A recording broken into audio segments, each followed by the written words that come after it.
Welcome to this explainer. Okay, today we are diving into a topic that touches literally every single aspect of our modern lives. We're going to explore how our fundamental human desire to move goods and people essentially shrank the globe. It is an absolutely incredible journey. I mean, we're talking about evolving from the most primitive problem solving of early humans all the way to modern space shuttles piercing the atmosphere. Transport isn't just about getting from point A to point B, it's really the story of human progress itself. So here's our itinerary for today. We'll start with part 1, the invention of the wheel. Then we'll move to part 2, a timeline of innovation. From there, we'll break down our modern world into part 3, mastering land transport, part 4, navigating the waters, and finally, part 5, taking to the skies. We've got a lot of ground to cover, so let's jump right in. Section 1, the invention of the wheel. Let's head way back to ancient times. Imagine the scenario. Early humans were facing a massive, literal physics problem. Before vehicles existed, people mostly had to walk everywhere, carrying heavy, bulky goods entirely on their own backs or maybe strapping them to animals if they were lucky. For a growing civilization, that bottleneck simply wasn't going to work. Think about the last time you tried to drag a heavy piece of furniture across a carpet. Exhausting, right? Early humans faced that every single day, using flat wooden structures as sledges to drag items. But pulling that across rocky dirt is just backbreaking work. Then came this absolute light bulb moment. Someone noticed that logs rolled easily on the ground. By placing rolling logs under their sledges, they dramatically reduced the friction. Eventually, someone realized, hey, you don't actually need the whole heavy log. You could just cut thin, round pieces from the ends and attach them directly to the sledge. And just like that, the single greatest leap in transport was born. Thinking about this evolutionary progression, you can almost physically feel the relief of our ancestors. Evolving from that grueling, dragging task to a smooth, rolling motion with a primitive wheeled cart, that completely changed what humans were capable of building and moving. It fundamentally shifted our relationship with gravity and friction, a total game changer. Now here's a genuinely surprising little fact about the word raft. Today, when we hear that word, we immediately picture floating on a river, right? But long before it was a boat, a raft was simply defined as a flat structure made of tied wood pieces used as a sledge, dragged across the rough dirt. Context is absolutely everything when we look back at history. That brings us to Section 2, a timeline of innovation. The invention of the wheel acted like an ultimate catalyst. It sparked a massive acceleration in human travel, pushing us from slow animal-drawn carts toward complex, powered engines. Think about how quickly things started to snowball. Human history spans hundreds of thousands of years, but look at this explosion of progress. In 1620, Cornelis Drebbel builds the first navigable submarine. Skip ahead to 1807, and Robert Fulton invents the first steamboat, the Clermont. By 1885, Carl Benz rolls out the Benz car, and barely 18 years after that, in 1903, the Wright brothers take to the air in the Wright Flyer. So the crucial takeaway here is the staggering pace of these major inventions. I mean, in just over 3 centuries, we went from Blaise Pascal introducing the very first public transit system in 1662, all the way to the VS-300, the first helicopter, taking flight in 1939. It's just a breathtaking testament to human ingenuity. Once we figured out how to harness mechanical power, our physical boundaries virtually disappeared. Let's move on to Section 3, mastering land transport. Let's see how all of this builds into our first modern domain. Today, our choices for land travel are driven entirely by 3 main things: how much it costs, what's actually available, and how much time we have to get there. It's kind of fascinating how different phases of transport history actually coexist today, based entirely on our environment. In a lot of rural villages, land transport still relies heavily on bullock carts, tongas, and cycle rickshaws.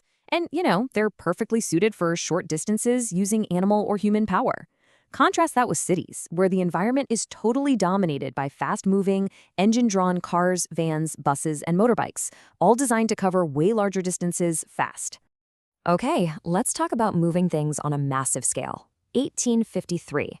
What's so special about that number? Well, 1853 was the exact year the British introduced railways to India. And why does that matter for global infrastructure? Because railways unlocked the absolute cheapest and fastest way on land to move a staggering number of passengers and heavy goods at the exact same time. It's literally what built modern economies. And building on that rich history, here's another incredible number for you: 4. As of 2018, India commands the fourth largest railway network in the entire world.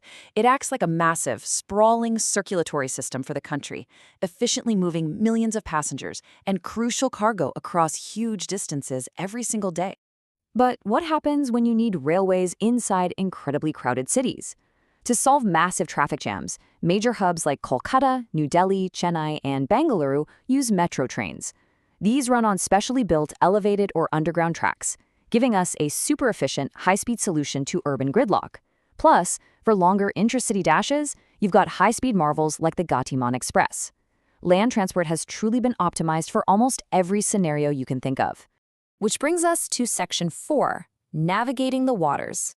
Shifting our focus away from the land, we find a very unique trade-off. Water transport, we're talking boats, ferries, ships, is the absolute cheapest mode of transport available for heavy, bulky goods. But it's also the slowest. Basically, if you have a massive amount of cargo and you're not in a rush, the water is your highway. This whole maritime ecosystem is highly specialized. It's divided up based on exact needs. You've got passenger ships dedicated strictly to ferrying people across seas and oceans. Then you have cargo ships, those giant vessels you see stacked high with shipping containers full of bulky goods.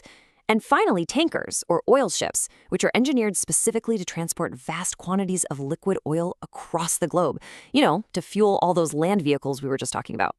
Of course, none of this intricate global water network works without ports. Ports are the essential anchor points, the main gateways between the water and the land. By definition, a port is the place where goods are loaded and unloaded. Without these massive infrastructural hubs, all those cargo ships and tankers would have no way to actually deliver their goods to society.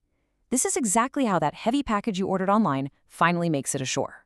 And finally, Section 5, Taking to the Skies. This brings us to our third and most recent domain, air transport.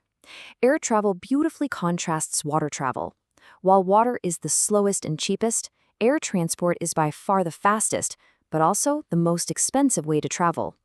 Airplanes and helicopters let us just conquer geography, moving people, mail, and goods over incredibly long distances in practically no time at all.